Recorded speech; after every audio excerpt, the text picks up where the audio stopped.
Hey guys, tonight we're drifting back, way back, to a place where optimism, bad planning, and mosquitoes collided in a very colonial sort of way.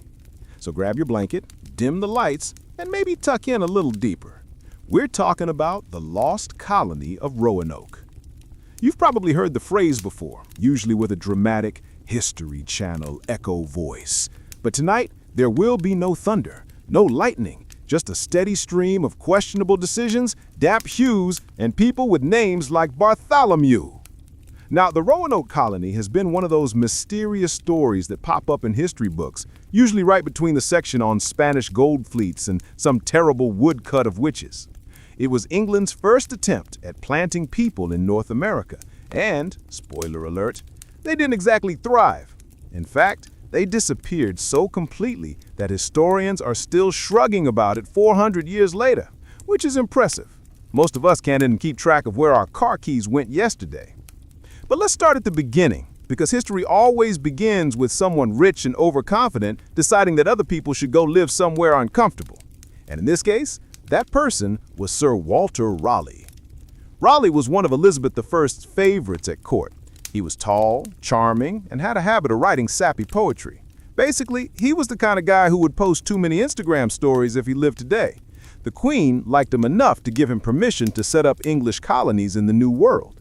And Raleigh liked the idea because, well, it wasn't his neck on the line. So in 1584, Raleigh sent out the first scouting expedition to the coast of what is now North Carolina. The reports that came back were glowing. Of course they were. Imagine you've just spent months on a rickety ship eating hard biscuits with weevils in them. You step onto dry land, and suddenly there were trees, fresh water, and people who haven't been seasick for weeks. It's paradise compared to the smell of the lower deck. The scouts described Roanoke Island as fertile, full of resources, and conveniently not yet claimed by the Spanish. What they didn't mention were the humidity, the mosquitoes, and the fact that the local indigenous tribes might not be thrilled about permanent house guests. Anyway, Raleigh went to Queen Elizabeth with this glowing Yelp review of Roanoke, and because she liked Raleigh and also liked the idea of poking Spain in the eye, she gave the project her blessing. The first group of colonists headed out in 1585. This was under the leadership of Sir Richard Grenville and Ralph Lane. Now, Grenville was a competent enough sailor. Ralph Lane, on the other hand, was more like that one friend who insists on being in charge of the group project but doesn't actually do the reading. Together, they managed to land about 100 men on Roanoke Island. And notice I said men. No women, no families, just men, which is always the first sign that things are not going to end well. At first, they tried to set up a little settlement. They built some houses, probably chopped down way too many trees, and awkwardly introduced themselves to the local Algonquian people. The natives were polite at first, probably thinking, okay, some strange pale people have landed, let's see if they're temporary. But Ralph Lane was not the kind of guy to maintain peaceful relations. He immediately demanded food, land, and cooperation, which, shocking twist, didn't go over well. Eventually, he managed to escalate tensions into full-blown hostility, because if history teaches us anything, it's that when Europeans show up, the diplomacy clock is already ticking down to zero. By 1586, the colony was struggling. They didn't have enough food, they didn't understand how to farm the land properly, and the local tribes were more in the mood for throwing spears than sharing corn. When Sir Francis Drake happened to swing by after a successful raid in the Caribbean, the colonists basically waved their arms and said, "Please, for the love of God, get us out of here." Drake agreed, and they abandoned Roanoke. That was the end of the first attempt. But Walter Raleigh wasn't about to give up. He had a reputation to uphold, and Elizabeth was watching. So he tried again. This time, in 1587, they decided to make it a little more permanent. They sent a group of about 115 people. This included men, women, and children. Families, which sounds more civilized, but also meant you had to deal with crying babies on a transatlantic voyage. The leader this time was John White, who was probably chosen because he had a calmer head than Ralph Lane. Also, he could draw nice maps, which Elizabeth liked. White's group landed on Roanoke again, despite their original orders to go a bit further north toward Chesapeake Bay. Why did they stop early? Because the ship's pilot said, "This is fine," and then basically left them there. The colonists shrugged and thought, okay, guess we live here now. They started to build their houses, plant crops, and once again attempt to make peace with the locals. And, in a rare moment of historical cuteness, Roanoke saw the first English baby born in the New World, little Virginia Dare, granddaughter of John White. She instantly became a symbol of hope for the colony. Unfortunately, she would also become part of the ongoing mystery, since nobody knows what happened to her. But we'll glide toward that mystery a little later.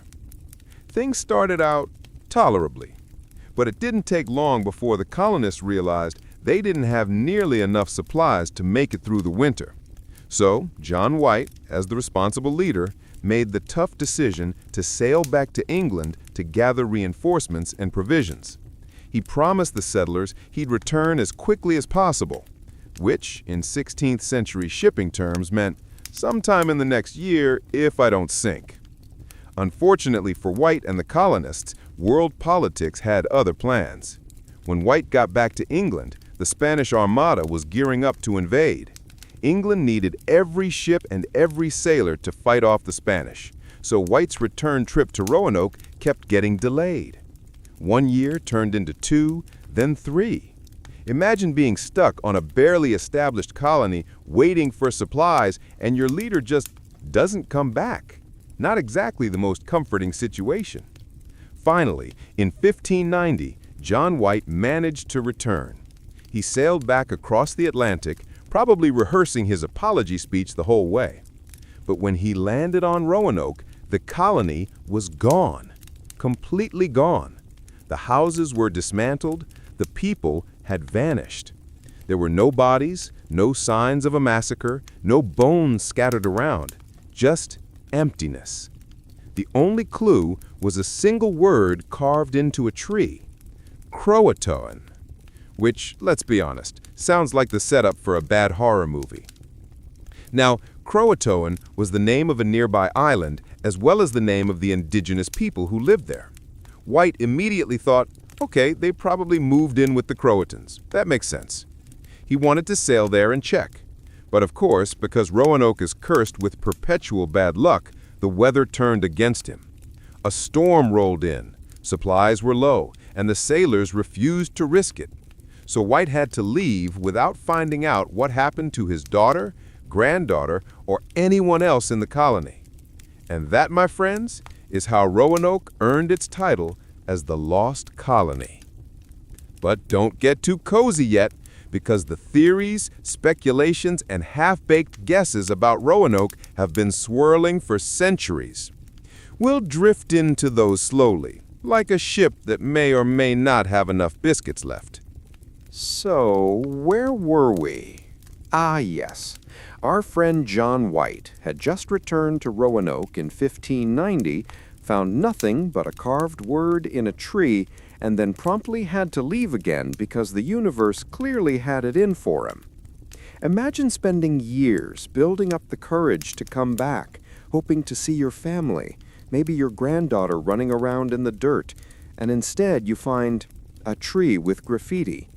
Not exactly the homecoming he had in mind. But of course, the missing colonists sparked centuries of speculation. And because humans hate unanswered questions, we've spent 400 years inventing every theory under the sun. Some are sensible, others are, let's just say, imaginative. Tonight we're going to glide through them like we're flipping channels at 3 a.m., but slower. Theory 1. They joined the Croatoans. The most obvious theory, and honestly the least dramatic, is that the colonists moved in with the Croatoan tribe on nearby Hatteras Island. It makes sense. They were starving, low on supplies, and had no John White to come back with a snack pack. So they might have thought, why not go live with the people who actually know how to survive here? Archaeological evidence even suggests this might be true. Later reports from settlers in Virginia mention seeing native communities with English-style tools, European clothing, even people with gray eyes who looked suspiciously Anglo, which is either evidence of intermarriage or a coincidence that historians keep leaning on. But here's the thing. When people finally went looking for Roanoke survivors decades later, nobody could find a clear group of, yep, these are the lost colonists. Instead, there were scattered stories, rumors, and second-hand accounts, the kind of historical breadcrumbs that lead you nowhere. Still, if you want the least mysterious answer, it's probably this one. They joined the locals. They adapted. They disappeared into another culture. Not exactly a Netflix thriller, but very practical. Theory 2. They were wiped out. Because this is colonial history, we have to consider the less cheerful option. Some historians think the colonists might have been killed by hostile tribes. And to be fair, the English weren't exactly good at building lasting friendships with indigenous people. Their track record was, let's call it, spotty at best. But if there had been an attack, you'd expect some evidence: destroyed houses, burned remains, bones. Instead, the settlement was neatly dismantled, like the people packed up and left willingly, which makes the massacre idea less convincing. Still, it lingers in the history books, because nothing says bedtime story like, maybe everyone died violently, but we lost the receipts. Theory 3.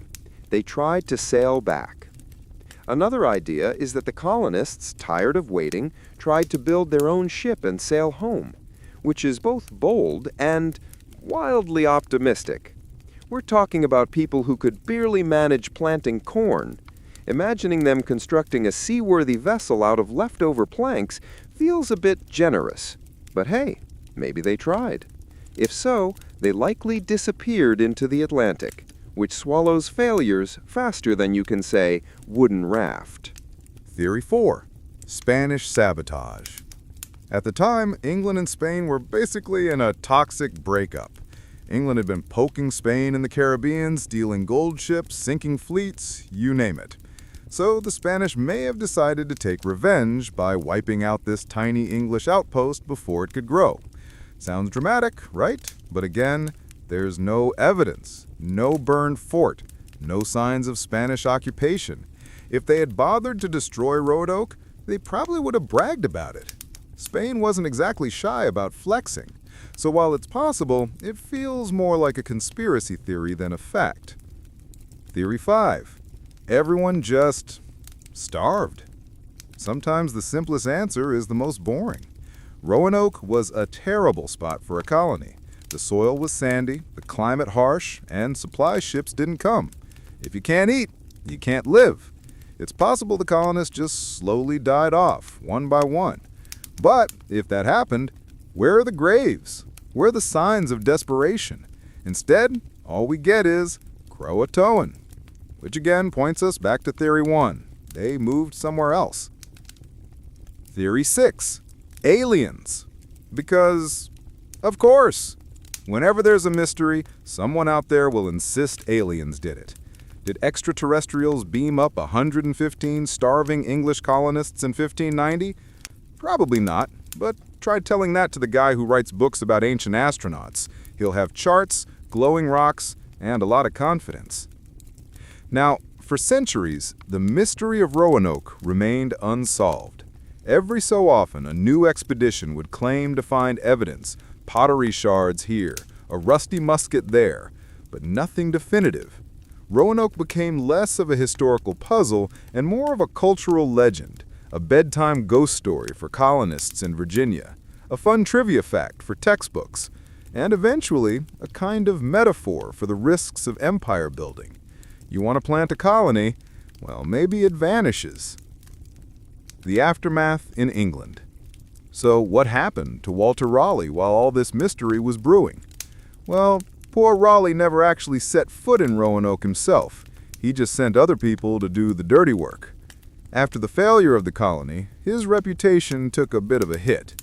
He tried to distract everyone by organizing expeditions to find El Dorado, the mythical city of gold. Spoiler alert, he didn't find that either. Eventually, Raleigh fell out of favor with the English crown. Elizabeth I died, James I came in, and James wasn't a big fan of Raleigh's swagger. Long story short, Raleigh ended up imprisoned in the Tower of London, then executed, which, to be fair, is a very on-brand ending for an Elizabethan adventurer. Meanwhile, John White lived out his last years with the gnawing mystery of what happened to his family, his daughter, his granddaughter, Virginia Dare. Imagine going to your grave never knowing if they survived. It's one of those quietly tragic details that make the story stick. Roanoke in legend and pop culture. Of course, by the time America started telling its own history, Roanoke had become irresistible as a legend. The first English baby born in the New World vanishing into thin air. Whole families gone without explanation. It was spooky, it was patriotic, and it was mysterious enough to keep people interested. Virginia Dare, in particular, became a kind of folk symbol. In the 19th century, American writers turned her into everything from a symbol of purity to a tragic heroine. Poets loved her. Novelists loved her. There's even a wine company named after her, which is probably not what John White would have imagined when holding his newborn granddaughter. And then there's the carving, CROATOAN. That one word has been recycled endlessly. Edgar Allan Poe supposedly whispered it on his deathbed. Stephen King uses it in stories. TV shows have worked it into their spooky episodes. It's the kind of single-word mystery that's easy to market, even if the answer is probably just, "We moved to CROATOAN, thanks." Why Roanoke won't die as a story? So why do we keep talking about Roanoke? After all, plenty of colonies failed. Plenty of settlers died in miserable circumstances. Why does this one stick in our cultural brain? Partly it's the neatness of the mystery. A whole colony gone. No bodies, just a carved word. That's the kind of package a storyteller dreams of. And because we never found a clear answer, the mystery is eternally unsolved. Humans love unsolved mysteries. They give us something to project our imagination onto. Also, Roanoke sits at the intersection of two things Americans love: the romance of firsts, like the first baby, the first colony, and the thrill of lost things. Combine those, and you get a legend that refuses to fade. And that's where we're going to leave our little wander through Roanoke tonight. A colony that might have joined the neighbors, might have starved, might have built a terrible boat, or might have been carried away by UFOs. In the end, it's all the same. They disappeared, and history gave them the permanent title of lost. So as you drift off, think of John White squinting at that tree, probably muttering something unrepeatable under his breath, and then sailing away into the unknown. Because sometimes history doesn't give us answers, it just gives us bedtime stories. Hey guys, still awake? Or half asleep with one earbud dangling? Perfect! Because now we're leaving the damp woods of Roanoke behind and we're floating across the Atlantic to 17th century Spain, which, to be fair, was not exactly thriving either. And at the heart of this story is one man, one king, one walking cautionary tale about marrying your cousins too many times. His name was Charles II of Spain, though history tends to just call him the Bewitched, which tells you everything you need to know about how things were going for him. Now, Charles was the final ruler of the Spanish branch of the Habsburg dynasty. The Habsburgs, in case you've managed to avoid their portraits, were a family that treated Europe like their own personal family reunion. They ruled Spain, Austria, Hungary, the Netherlands, parts of Italy, and half of anywhere else you can name. How? By constantly marrying each other. It was their thing. Some families knit. The Habsburgs just married their cousins. And Charles was the grand finale of all that inbreeding. If you've ever heard of the Habsburg jaw, that famously jutting chin that made them all look like they were perpetually chewing invisible gum, well, Charles had it in spades. Portraits of him look less like a king and more like someone who lost a fight with a bread loaf. But it wasn't just looks. The poor guy was born with a laundry list of health problems. His tongue was so large he had trouble speaking and eating. He didn't walk until he was about 8 years old. He was sickly, frail, and mentally, let's say, underdeveloped. His education was so limited that as an adult he could barely read, which isn't great if your job description is literally rule one of the largest empires in the world. Childhood of a fragile heir. Charles was born in 1661 to King Philip IV of Spain and his niece, Mariana of Austria. Yes, his niece, because why stop with cousins when you can take it up a notch? By the time Charles was born, his family tree looked less like a tree and more like a tangled shrub someone forgot to prune. From the moment he came into the world, it was obvious things weren't right.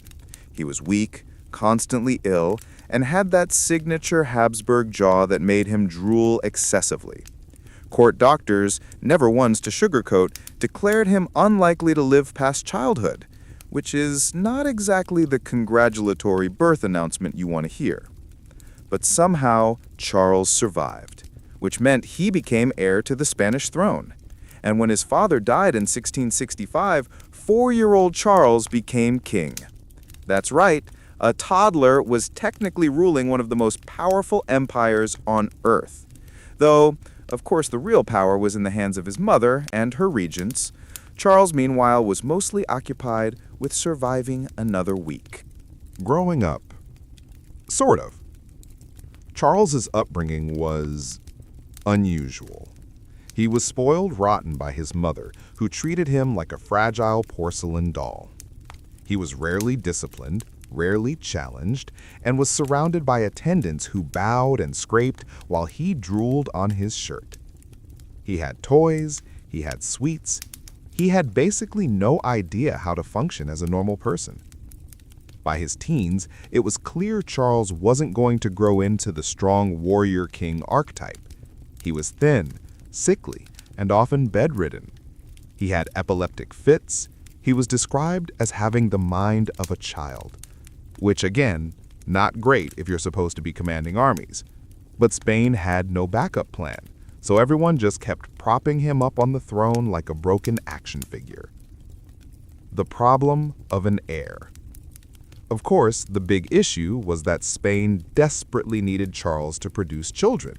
Dynasties live and die on heirs, and given how fragile Charles was, the pressure was immense. So, naturally, they married him off. Twice. His first wife was Marie-Louise of Orleans, a French princess. She was young, pretty, and full of life, which must have made her arrival in Spain feel like walking into a funeral parlor. Poor Marie-Louise tried her best, but Charles was physically incapable of consummating the marriage. And every time she failed to produce an heir, which was every time, the Spanish court whispered, gossiped, and blamed her.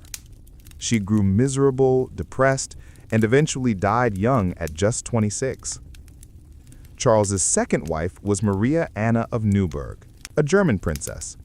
She was chosen because her family supposedly had a history of fertility, which is a terrible thing to put on a resume, but there we are. Unfortunately, she had just as little luck as Marie-Louise. No children, no heir, just more court gossip, more pressure, more prayers to saints that clearly weren't listening. The bewitched king. By this point, Charles's health had become almost a sideshow attraction. He was constantly ill, unable to chew properly, plagued by seizures, and emotionally unstable. The Spanish people began to believe he was cursed, hence the nickname El Hechizado, the Bewitched. And because it was the 17th century, everyone leaned hard into the supernatural explanation. Doctors prescribed bizarre remedies, priests performed exorcisms, relics were paraded around his bed. At one point, he was forced to drink potions made of powdered skulls, because apparently nothing says good medicine like sipping someone else's skeleton.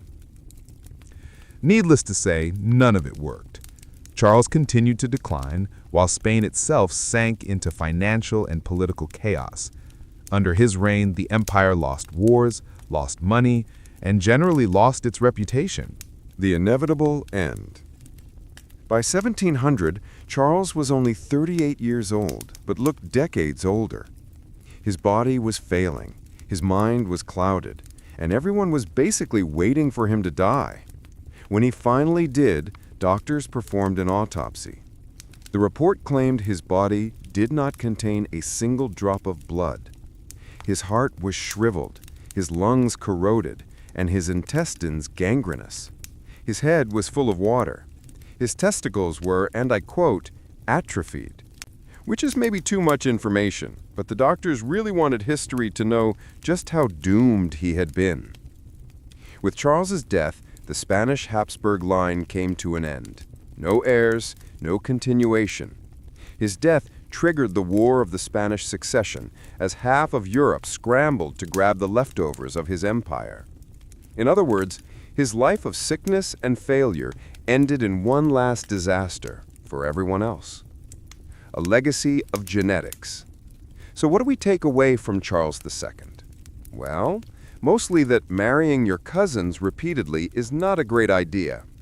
Geneticists have studied his family tree and determined that his inbreeding coefficient, basically the math score for how related your parents are, was higher than if his parents had been siblings, which explains why his genes rolled snake eyes across the board. Charles became a symbol of dynastic decline, a reminder that no matter how much land you conquer, no matter how many palaces you build, you can't escape biology or bad decisions. Drifting to the next disaster. So as you lie there, maybe drifting into sleep, picture Charles II sitting on his throne, drooling a little, staring blankly, while courtiers whisper behind their fans. A man who never asked to be king, who never had the strength for the role, and whose family tree finally collapsed under its own tangled weight. And with that, let's float onward to another royal disaster, because Europe had no shortage of them. So, we've talked about colonies that disappeared. We've talked about kings who really should have been left alone with a blanket instead of a crown. But now, let's shift slightly and peer into the nursery. Specifically, the nurseries of medieval royal courts. And let me tell you, they were not exactly cozy places with lullabies and mobiles. Royal children in the Middle Ages lived strange, fragile lives. Some were pampered to the point of uselessness. Others were paraded like prized ponies. And many of them, let's be honest, didn't make it past the age of 5. Which is tragic, yes, but also, in that very medieval way, entirely expected. If you were a royal baby, your odds of survival were only slightly better than those of a butter candle in midsummer. Infant mortality, but make it regal. The thing is, medieval medicine wasn't exactly advanced. Doctor often meant man with a jar of leeches. So even if you were born in a palace with gold ceilings, you were still just as likely to die of measles as the farmer's kid down the road. And royals weren't shy about it either. Kings and queens would have 10, 12, sometimes 15 children, fully expecting half of them not to make it. They just recycled the names, too, which is why you end up with 5 princes named Henry in the same family, 2 of whom made it to adulthood, while the rest quietly vanished from the scrolls after died young. But for the few who survived, oh boy, were they spoiled. The boy who wouldn't walk. Take, for example, Louis XIV of France, later called the Sun King. As a child, he was so coddled that he refused to walk anywhere. Courtiers carried him from room to room like a little silk pillow. By the time he was supposed to be practicing swordplay, he was still demanding to be spoon-fed pastries. Eventually, he grew into one of the most powerful monarchs in Europe, but the mental image of little Louis being carried around like a handbag never quite goes away. Or let's float back to England, to Edward VI, the only legitimate son of Henry VIII.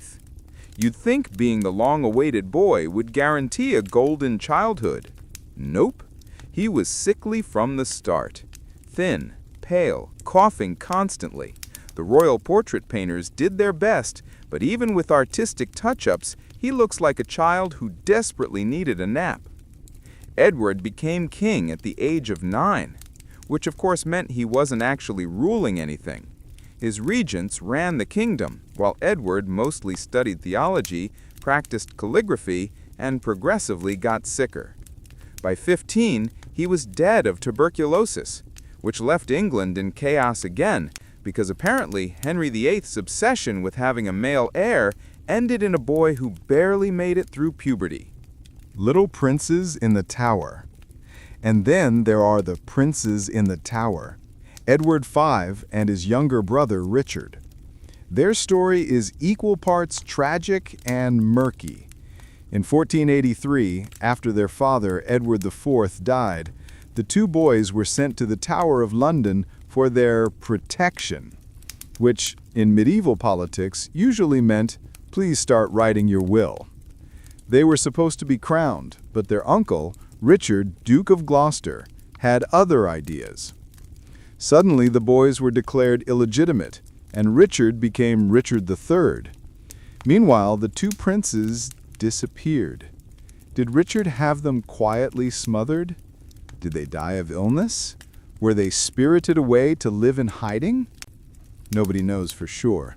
All we know is that they never came out of that tower again, which makes them both tragic royal children and great bedtime mystery material. Sickly hairs everywhere. If we keep drifting through Europe, the pattern just repeats. The children of royal families were often delicate, overprotected, and completely unprepared for the realities of rule. Charles VI of France, who became king at 11, spent much of his life suffering from bouts of mental illness. At one point, he believed he was made of glass and would shatter if touched. Imagine trying to run a medieval kingdom while tiptoeing around your own body. Ivan Ivanovich, son of Ivan the Terrible, was beaten to death by his own father in a fit of rage, which, while not a natural illness, does illustrate the point that being born royal wasn't exactly safe. Mary, Queen of Scots' son, James VI, later James I of England, grew up frail, with weak legs and a stammer. He was so coddled that he remained terrified of loud noises well into adulthood. Yet somehow this fragile child went on to unite the crowns of Scotland and England, proof that sometimes the anxious nerd kid wins. Toys fit for a king. But it wasn't all misery. Royal children also had toys, tutors, and the medieval equivalent of Game Boys. Archaeological digs at royal palaces have uncovered little carved animals, dolls, and wooden hobby horses. Even the sickliest royal child was still surrounded by luxuries, silks for swaddling, golden rattles, nurses to fan them. Of course, this also meant they grew up with a sense of entitlement that would make a modern toddler look humble. Some refused to eat unless food was served in golden bowls. Others demanded musicians play them to sleep. Imagine trying to discipline a 5-year-old who already has a crown embroidered on his pillowcases. Royal parenting, or lack thereof. And what about the parents? Well, royal parenting styles ranged from overprotective to completely absent. Many kings and queens hardly knew their children at all. Babies were raised by wet nurses, then handed off to tutors. By the time a royal parent saw their child again, the kid was walking and already calling the governess Mom. Henry VIII, for example, barely interacted with his daughters Mary and Elizabeth. They were political pawns, shuffled around according to who was in favor at court. Catherine de' Medici of France had a brood of sickly children who she maneuvered like chess pieces, marrying them off to keep her dynasty afloat. Love, warmth, bedtime stories? Not exactly top priorities. The long shadows of childhood. What's fascinating is how many of these fragile childhoods carried into adulthood. The spoiled boy who wouldn't walk, Louis XIV, became obsessed with grandeur and control, building Versailles as if to make up for all those years of being coddled. The boy who coughed himself into an early grave, Edward VI, left behind a religious mess that shaped England for generations. And the princes in the Tower? Their disappearance gave Shakespeare a villain and England a century of conspiracy theories. Drifting toward dreams. So, as you drift off tonight, picture the medieval royal nursery. Velvet curtains, candlelight flickering, nurses whispering lullabies in Latin. In the cradle, a child who might be king, or might be dead before Christmas. Either way, they're swaddled in silk, spoiled with sweets, and completely unaware that the weight of kingdoms already rests on their tiny shoulders. Not exactly a relaxing childhood, but then again, history never really gave kids a break.